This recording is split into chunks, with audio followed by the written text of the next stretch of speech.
Hello armies, আমরা সকলেই জানি আমাদের জিনোপার মাথায় সবথেকে বেশি দুষ্টবুদ্ধি ঘুরপাক খায়। জিন বিটিএস এর সবথেকে বড় সদস্য হলেও তিনি যেমন তার কাজ নিয়ে অনেক বেশি সতর্ক এবং সিরিয়াস, তেমনি বিটিএস মেম্বারদের সাথে প্র্যাঙ্ক করার বুদ্ধিগুলো তার মাথা থেকেই বের হয়।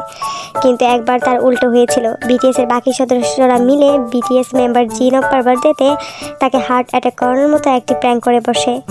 তো ঘটনাটি হয়েছিল কি, জিনোপার বার্থডেতে বিটিএস মেম্বার তাকে সারপ্রাইজ দেওয়ার জন্য হোটেল রুমে তার বেডের মধ্যে একজনকে শুইয়ে রাখে, যেটা থেকে জিন সত্যি অনেক বেশি অবাক এবং সারপ্রাইজ হয়ে যায়। তো তোমরা ভিডিওতেই দেখে নাও।